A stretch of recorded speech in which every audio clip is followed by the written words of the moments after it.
قرآن مجید کی سورہ نساء کی آیت نمبر 29 میں نے تلاوت کی ہے۔ اللہ تعالیٰ نے فرمایا یا ایھا الذین آمنوا لا تأکلوا اموالکم بینکم بالباطل،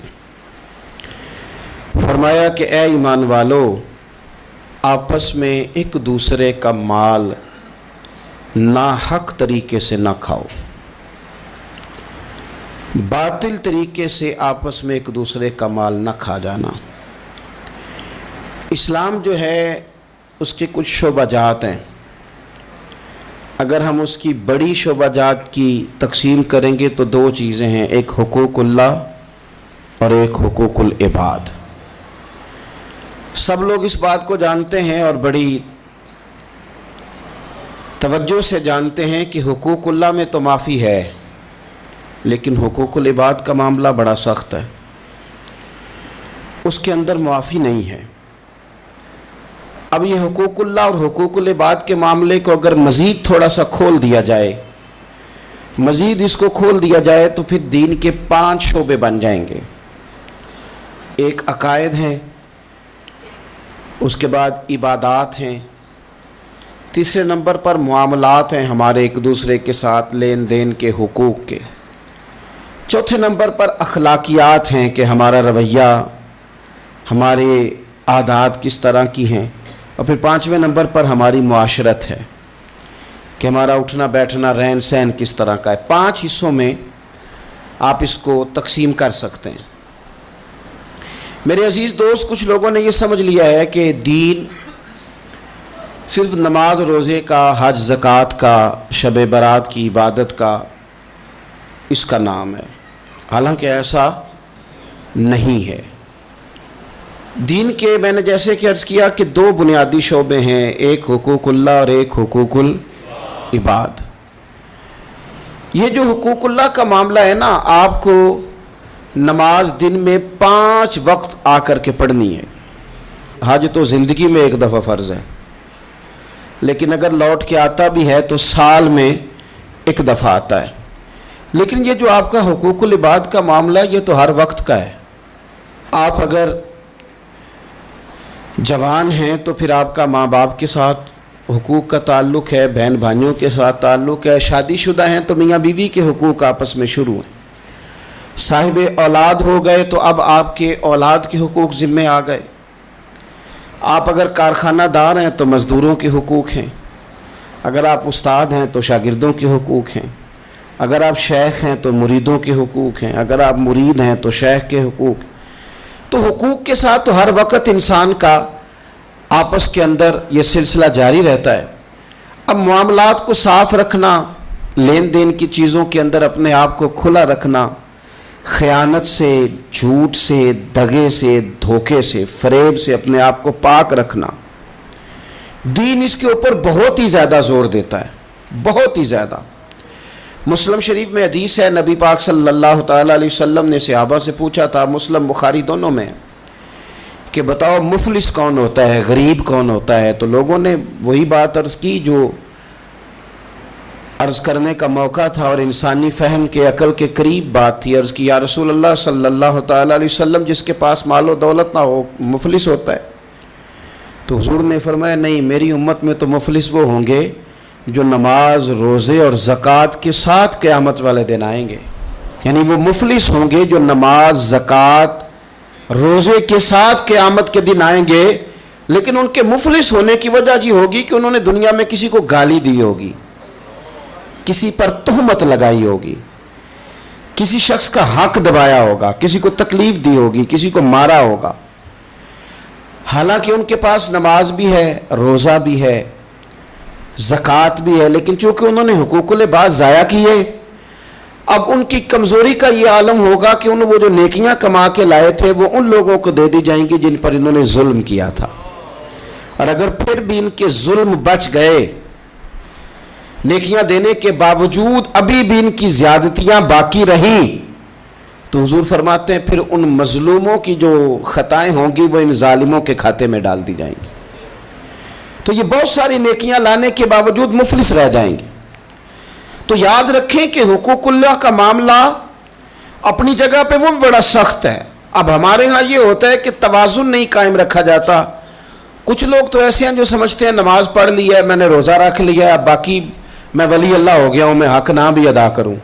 اور کچھ معاذ اللہ اس طرح کے ہیں جو کہتے ہیں کہ نماز کی تمہیں پڑھی ہے، باقی کام تو بھائی آپ نماز کو بھی ہلکا نہیں سمجھ سکتے، یہ رب کی عبادت ہے. آپ اللہ کی بارگاہ میں جھکنے کو معمولی بات سمجھتے ہیں. آپ توازن قائم رکھیں گے، نماز پڑھیں گے تو وہ بھی پورے ذوق کے ساتھ پڑھیں گے، عبادت کریں گے تو پوری توجہ کے ساتھ کریں گے، نفل ادا کریں گے تو پورے انہماک کے ساتھ، شوق کے ساتھ، ذوق کے ساتھ. قرآن پاک سے آپ مکمل پیار کریں گے، محبت کریں گے، خلوص کے ساتھ پڑھیں گے. لیکن حقوق العباد کا معاملہ، اس کا بھی پورا خیال رکھا جائے گا. یہ دیکھیں نا، کچھ چیزوں کا تعلق عظمت کے ساتھ ہوتا ہے اور کچھ چیزوں کا تعلق ضرورت کے ساتھ ہوتا ہے. اللہ تبارک و تعالیٰ کی جو عبادت ہے وہ اس کی عظمت کے لیے ہے کہ رب عظمتوں والا ہے، وہ حق رکھتا ہے کہ اس کی عبادت کی جائے. اسی ہی کی شان ہے کہ اس کے سامنے جھکا جائے کیونکہ وہ عظمت والا ہے. لیکن اللہ کو عبادت کی ضرورت ہے. ساری دنیا کے مرد حضرت جنید بغدادی بن جائیں، باجزید بستامی بن جائیں، ساری دنیا کے مرد نیک پارسا متقی بن جائیں اور ساری دنیا کی عورتیں رابعہ بصری بن جائیں، تو پھر بھی رب کی شان میں کوئی اضافہ تو نہیں نہ کر سکتے. اور سارے مکر جائیں معاذ اللہ کہ ہم نے عبادت نہیں کرنی، تو اس کی شان میں کوئی کمی کر سکتے نہیں. تو اللہ کی عظمت ہے، شان ہے، اللہ کو عبادت کی ضرورت نہیں ہے. یہ اس کی عظمت ہے کہ اس کی بندگی کی جائے. تو کچھ چیزوں کا تعلق عظمت کے ساتھ ہوتا ہے اور کچھ چیزوں کا تعلق ضرورت کے ساتھ ہوتا ہے. اللہ کی یہ شان ہے کہ اس کی بندگی کی جائے اور لوگوں کو ضرورت ہے کہ ان کا خیال رکھا جائے. اللہ کی تو شان ہے کہ رب کی عبادت کی جائے، اور بھوکے کو ضرورت ہے اسے روٹی کھلائی جائے، پیاسے کو ضرورت ہے کہ اسے پانی پلایا جائے. آپ دیکھیے کہ میرے ایک بڑے بہترین قابل احترام استاد ہوں، شیخ ہوں، ایک طرف وہ مجھے بلا رہے ہوں کہ آ ذرا میری بات سن، اور ایک طرف ایک آدمی بڑا مریض ہے، بیمار ہے، اسے ضرورت ہے کہ میں اسے ہسپتال چھوڑ کے آؤں. تو مجھے کیا کرنا چاہیے؟ وہ جو مر رہا ہے نا اسے ہسپتال پہنچانا چاہیے. اس لیے کہ بزرگوں کی تو عظمت ہے، میں نہ بھی جاؤں گا تو ان کی شان میں کوئی کمی، لیکن اس کو میری ضرورت ہے، یہ ضرورت مجھے پوری کرنی ہے. چلے میں بات اور کھولتا ہوں، زیادہ سمجھ میں آ جائے، شاید اس طرح زیادہ سمجھ میں آ جائے. ایک بزرگ ہیں، انہوں نے وضو تازہ کرنا ہے، ان کو پانی کی ضرورت ہے، اور پانی ایک کٹورے میں ہی ہے، صرف ایک برتن میں پانی ہے، انہوں نے وضو تازہ کرنا ہے. اور قریب ایک شخص ہے جو پیاس سے مر رہا ہے. بزرگ آواز دیتے ہیں کہ میاں آنا ذرا وضو کرانا، اور وہ کہہ رہا ہے یار میں مر جاؤں گا چند قطرے نہ ملے. اب شریعت کا حکم یہ ہے کہ وضو نہیں کرانا، پیاسے کو پانی پلانا ہے. یہ آپ بات کو سمجھیں. اب ذرا بخاری مسلم کی وہ حدیث سنیں کہ نبی پاک صلی اللہ تعالیٰ علیہ وسلم فرماتے ہیں قیامت کے دن رب فرمائے گا ایک بندے سے کہ میں بھوکا تھا، تو نے مجھے روٹی کیوں نہیں کھلائی؟ رب فرماتا ہے کہ میں پیاسا تھا، تو نے پانی نہیں پلایا. کپڑے لے کے تو آیا ہی نہیں، مجھے کپڑے پہنانے چاہیے تھے. تو بندہ عرض کرے گا مالک تو کھانے سے، پینے سے، پہننے سے پاک ہے. تو رب فرمائے گا وہ جو تیرے پڑوس میں بندہ بھوکا تھا تو بندہ تو میرا ہی تھا نا. وہ جو تیرے جاننے والوں میں آدمی پیاسا تھا تو وہ تھا تو میرا ہی بندہ. بھائی غور کریں گے آپ بات پر. آپ حقوق العباد کا جو مسئلہ ہے نا اس کو آپ سمجھیں. ہم لوگوں نے سمجھ لیا کہ بس ٹھیک ہے، کھل کے میں حاجی صاحب کہلاؤں، کھل کے میں صوفی صاحب کہلاؤں، مجھے لوگ معلم کہیں، مجھے لوگ صاحب تقوی کہیں، اور مجھ سے لوگ ڈگری لیں، میں لکھ کے دوں تو کوئی نیک ہوگا، میں لکھ کے دوں تو کوئی نمازی ہوگا. یوں نہ کر. رب کے بندے ہیں، ان سے پیار کرنا سیکھ. اللہ کی مخلوق کے بارے میں اپنا رویہ نرم کر، اپنے معاملات کو صاف کریں، لین دین کے معاملات کو کلیئر رکھیں. لا تاکلوا اموالکم بینکم بالباطل، ایک دوسرے کا مال باطل طریقے سے نہیں کھانا. تیری نماز تجھے روک دے، تو نماز پڑھ کے نکلے تو خیال آئے کہ میں نے جھوٹ نہیں بولنا. تیری نماز تجھے روک دے کہ میں نے لقمہ حرام اپنے قریب نہیں آنے دینا. امام اعظم ابو حنیفہ 40 سال اگر ساری رات کھڑے رہ کے نماز پڑھتے رہے ہیں نا، تو امام صاحب کا یہ عبادت کا ماحول بھی تھا. لیکن اگر ان کے پارٹنر نے کپڑا بیچتے وقت کسی کو نقص والا کپڑا بیچ دیا ہے نا اور وہ پیسے لے کے آئے تو امام صاحب نے وہ رقم بھی استعمال نہیں کی, وہ بھی ساری اللہ کے راستے میں خیرات کر دی. معاملات کے بارے میں وہ لوگ بڑے سنجیدہ تھے, غیر سنجیدہ نہیں تھے کہ جناب کوئی نہیں چل جاتا ہے خیر صلی اللہ ہے. رزق کا جب تک آپ کا معاملہ صاف نہیں ہوتا, رزق کا مسئلہ جب تک ٹھیک نہیں ہوتا, تب تک تو دعائیں قبول نہیں ہوتی, نماز میں لذت نہیں آتی. نبی پاک صلی اللہ علیہ وسلم نے فرمایا پرا گندہ حالت ہو, پھٹا پرانا لباس ہو اور انسان بکھرے بالوں سے تڑپ تڑپ کے بھی دعا مانگے, اس کی دعا اس لیے قبول نہیں ہوتی کہ اس نے جو کپڑے پہنے ہیں وہ حرام پیسوں کے, جو روٹی کھائی ہے وہ کسی کا مال لوٹ کے کھائی ہے, جو پیا ہے وہ کسی مسکین کا مال کھا پی گیا, اس کی دعا کیسے قبول ہوگی؟ آپ حقوق العباد کے معاملات کے اندر اپنے آپ کو زیادہ سے زیادہ فکر مند کریں. آپ غور کریں کس جگہ کوئی نقص تو نہیں رہ گیا. سیدہ عائشہ صدیقہ یہ بڑی نصیبوں والی خاتون ہے, یہ وہ خوش بخت عورت ہے کہ جس کے گھر میں حجرہ نور میں داخل ہو کے مدینے والے محبوب کہتے تھے کہ سکون محسوس کرتا ہوں. حضور کی سیرت بتاتی ہے کہ حضور وہاں سکون محسوس کرتے تھے. حضرت عائشہ صدیقہ نے حضور سے دین لیا اور محبوب کریم کا سر نور ان کی گود میں رہتا تھا جب وہ حضور سے سوالات پوچھا کرتی تھی. سیدہ عائشہ صدیقہ کی عظمتیں حضرت عائشہ صدیقہ رضی اللہ تعالیٰ عنہ روایت کرتی ہیں, اور یہ حدیث مبارکہ مشکات شریف میں موجود ہے. فرماتی ہیں کہ اعمال نامے 3 قسم کے ہوں گے قیامت کے دن, 3 قسم کے اعمال نامے. مجرم جو ہوں گے جرم کر کے آئیں گے ان کے 3 قسم کے اعمال نامے ہوں گے. فرماتی ہیں میں نے نبی پاک صلی اللہ علیہ وسلم سے سنا کہ 3 قسم کے لوگوں کے اعمال نامے ہوں گے. ایک وہ لوگ ہوں گے, وہ والا معاملہ ہوگا جو رب کا بندوں کا عقیدے کے ساتھ ہے. اگر کوئی بندہ شرک کر کے آیا ہوگا تو اللہ اس شرک کو کبھی معاف نہیں کر. ان اللہ لا یغفر ان یشرک بہ ویغفر ما دون ذلک لمن یشاء. بے شک اللہ معاف نہیں کرے گا کہ اس کے ساتھ شرک کیا جائے, باقی وہ اس کے علاوہ جس کو چاہے گا اپنے فضل سے معاف فرما دے گا. تو ایک تو یہ اعمال نامہ قیامت کے دن ہوگا, جو مشرک ہوگا اسے معاف نہیں کیا جائے گا. اور دوسرا سیدہ عائشہ صدیقہ رضی اللہ تعالیٰ عنہ فرماتی ہیں کہ نبی پاک علیہ السلام نے فرمایا ایک معاملہ حقوق العباد کا, بندوں کا بندوں کے ساتھ معاملہ. کسی نے کسی کی ذلت کر دی, رسوائی کر دی, مال دبا لیا, تانا دیا, تکلیف دی. فرمایا یہ دوسرا اعمال نامہ ہے, یہ بھی رب اتنی دیر تک معاف نہیں کرے گا جب تک بندہ بندے کو معاف نہیں کرے گا, یہ معاف نہیں کیا جائے گا.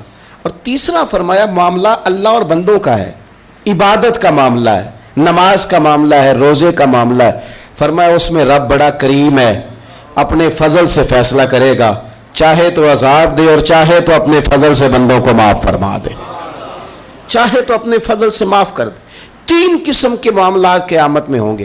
حقوق العباد کے معاملے کو درمیان میں بیان کیا گیا. ہم نا جذبات کا, احساسات کا خیال رکھنا چھوڑتے جا رہے ہیں.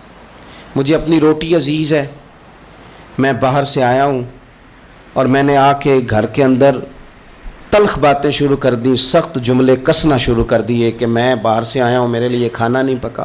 میں نے یہ دیکھا ہی نہیں کہ شاید پکانے والا بیمار ہی نہ ہو, کہ میں نے پوچھا ہی نہیں کہ جو گھر کے اندر تھا وہ کسی تکلیف میں نہ ہو. میں نے یہ احساس ہی پیدا نہیں کیا کہ میں نے بڑی سخت باتیں اپنی والدہ سے کر دیں, اپنی اہلیہ سے کر دی, اپنی بہن سے, اپنے والد سے کر دی, لیکن ان کے بارے میں نے یہ تصور ہی نہیں کیا کہ احساسات کس قسم کے ان کے ہوں گے. حقوق العباد کے مسئلے میں نا ہم لاپرواہ ہو گئے, لاپرواہ. حقوق العباد کے معاملے میں اپنے آپ کو سمجھائیں, قائل کریں. نماز ذوق سے پڑھیں, نماز شوق سے پڑھیں, نماز توجہ سے پڑھیں, اسے کبھی ہلکا نہ جانیں. لیکن یاد رکھ لیں نماز میرا اور رب کا معاملہ ہے, رب کا اور میرا معاملہ ہے. ہو سکتا ہے وہ اس معاملے میں معافی دے دے, لیکن جس کو اس نے میری ماں بنایا ہے نا, اس نے کہا ہے میں نے تیری جنت تیرے ماں کے قدموں کے نیچے رکھی ہے, اس کو میرا باپ بنایا ہے, اس کے تعلق سے مجھے حساس ہونا چاہیے, مجھے اپنے دوستوں کے تعلق سے احساس ہونا چاہیے. ہم دائیں بائیں احساس ہیں اور بڑی بڑی لمبی باتیں کرتے ہیں, بڑی بڑی لمبی بڑی بڑی کہانیاں. کچھ لوگ تو ایسے پکے نمازی ہیں کہ وہ کسی اور کو نمازی ماننے کو تیار ہی نہیں. ایسے پکے حاجی ہیں کہ دنیا میں صرف وہی حاجی ہیں, دوسرا کوئی ہے نہیں. کچھ مطلب میں اس طرح کے لوگوں کو میں ذمہ داری سے کہہ رہا ہوں. میری طرح کے مولوی کہتے ہیں فلانا بندہ بے شرع ہے. جی آپ باشرع ہیں؟ کہتے ہیں ہاں میں نے داڑھی تو رکھی ہوئی ہے نا. داڑھی کا نام ہی صرف شرع نہیں, سچ بولنے کا نام بھی شرع ہے, حلال کھانا بھی شرع ہے, حقوق العباد کا لحاظ کرنا بھی شرع. یہ کیا بات ہوئی کہ آپ نے 2 4 5 چیزوں کو آپ نے اپنا لیا اور کہا میں دیندار ہوں باقی سارے بے دین ہیں. آپ ماحول کا خیال کریں, حقوق العباد کے تعلق سے ذمہ داریوں کا احساس کریں اور بڑی جلدی آپ چیزوں کو سمجھیں. میں یہ کرنا چاہ رہا تھا کہ آپ کو ہر آدمی کا احساس کرنا ہے, ہر آدمی, اور حقوق العباد کے تعلق سے آپ کو چیزوں کو سمجھنا ہے, اس پر آپ کو غور کرنا. اب سنگی یہاں میں خانقاہی آدمی ہوں, دوست یہاں آتے ہیں, کچھ دوست مجھے ایسے بھی آ کے کہتے ہیں کہ سب ایک ہفتہ آپ کے ساتھ رہنا ہے. میں کہتا ہوں بات آپ کی ٹھیک ہے, لیکن میرے بزرگ فرمایا کرتے تھے کہ کسی کو بھی رکھنا ہے تو پہلے اس کے گھر کے حالات کا جائزہ لے کے رکھنا ہے.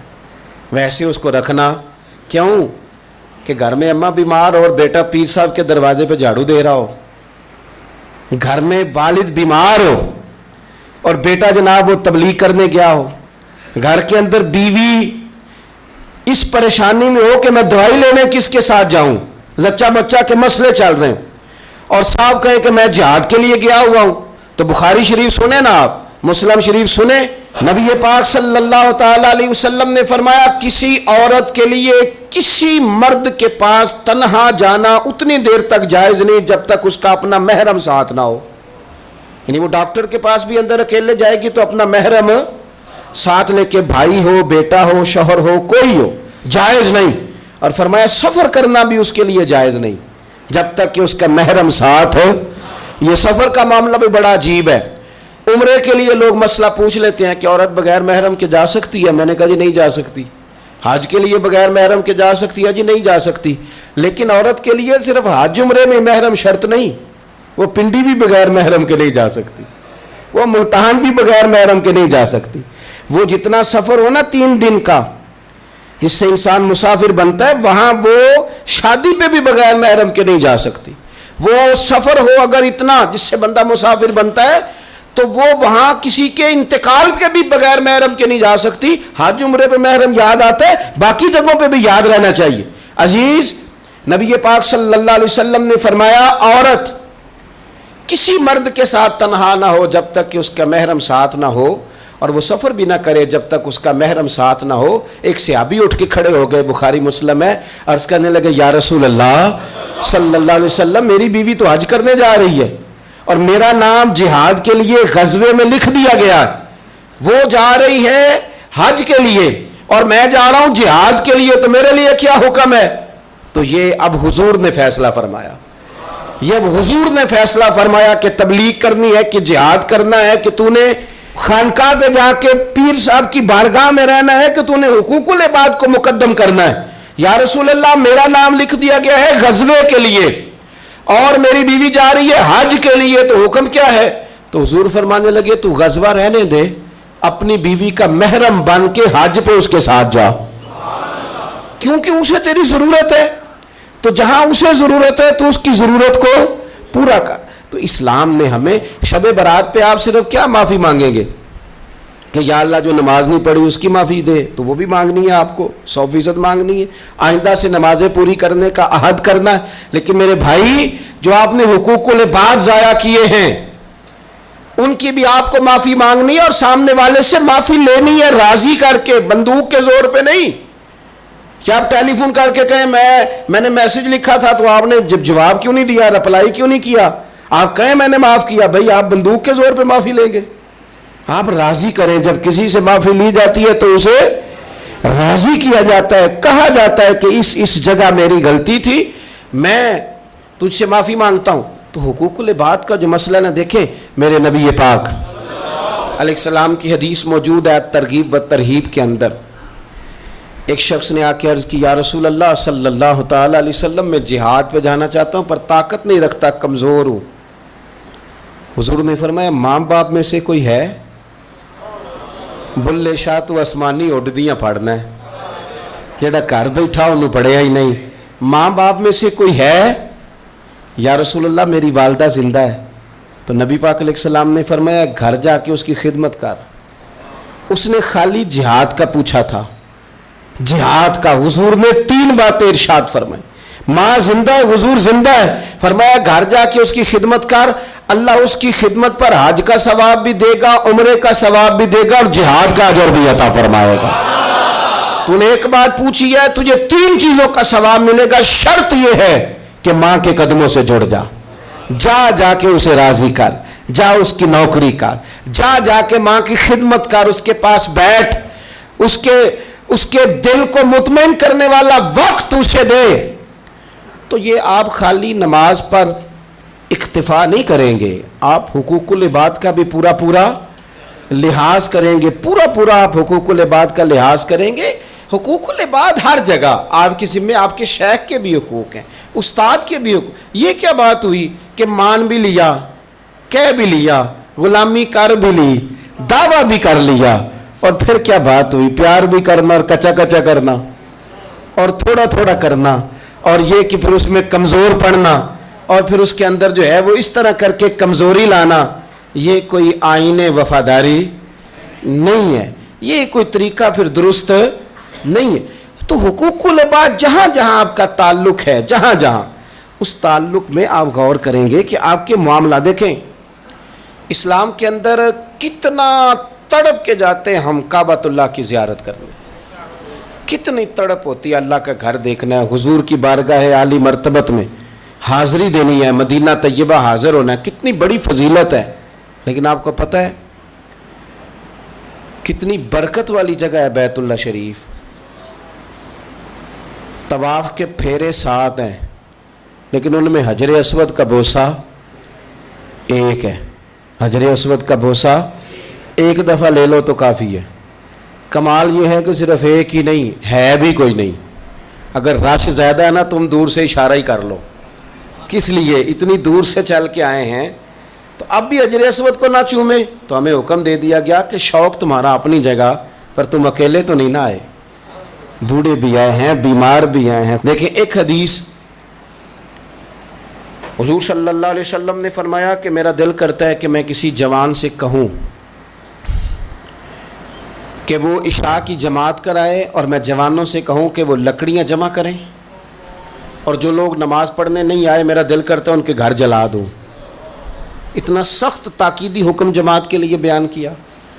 لیکن یہ بھی بیان کر دیا کہ اگر تم نے کچا لہسن کھایا ہے، پیاز کھایا ہے، مولی کھا لی ہے، تمہارے منہ سے بدبو آتی ہے یا تمہارے جسم سے کسی وجہ سے بدبو آتی ہے تو مسجد نہ آنا، نمازیوں کو تکلیف ہوگی۔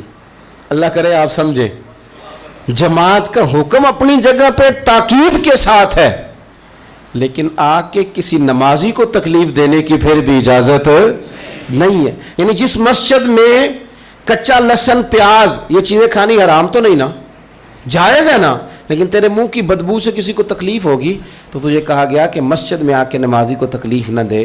لیکن تو نے وہ اس چیز پر قیاس ہی نہیں کیا، تو نے لفظوں سے تکلیف دے دی، جملوں سے تکلیف دے دی، باتیں کسنی، ایسے سلام پھیر کے بندہ پیچھے ہٹا ہے، پتہ نہیں کیا مجبوری ہے اس کو، تو ایک صاحب نے روک لیا، کہتا تینوں بڑی کال ہے، اتنی جلدی تھی تو آیا کیوں تھا؟ بھائی پوچھ تو لینا اسے، خدا جانے کیا مجبوری ہے، وہ آ گیا نماز پڑھ لی، اب کیا مثلاً کیا جا سکتا ہے؟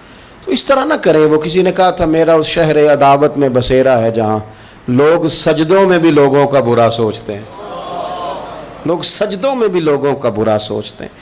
تو آپ کے جو حقوق العباد کے معاملات ہیں اس میں صرف نماز روزے کی گواہی ہی قابل قبول نہیں ہے، حقوق العباد کا مسئلہ بڑا ضروری ہے۔ آپ کے لین دین کے معاملات کس طرح کے ہیں یہ معاملہ بڑا ضروری ہے، آپ معاملات کے کتنے صاف ہیں یہ مسئلہ بڑا ضروری ہے، آپ اپنے وعدوں کے کتنے پابند ہیں یہ معاملہ بڑا ضروری ہے، آپ قول و قرار پہ کتنی جلدی پہنچتے ہیں یہ معاملہ بڑا ضروری ہے، آپ کا حقوق العباد کے مسئلے میں صاف ہونا، لین دین کے معاملات میں صاف ہونا، رشتہ داروں کے ساتھ آپ کے تعلقات کا کھرا ہونا، پڑوسیوں کے ساتھ معاملہ ٹھیک ہونا، آپ کے دوستوں کے ساتھ جو آپ کے ساتھ رہتے ہیں ان کے ساتھ معاملہ ٹھیک ہونا۔ ایک بندے نے نا گواہی دینی تھی، حضرت عمر کا زمانہ تھا، ذرا دین کو دیکھیے، ہمارے اکابرین، ہمارے اسلاف، صحابہ کرام علیہم رضوان دین کی کون سی صورت ہمارے سامنے رکھتے ہیں۔ امام غزالی نے اس کو لکھا ہے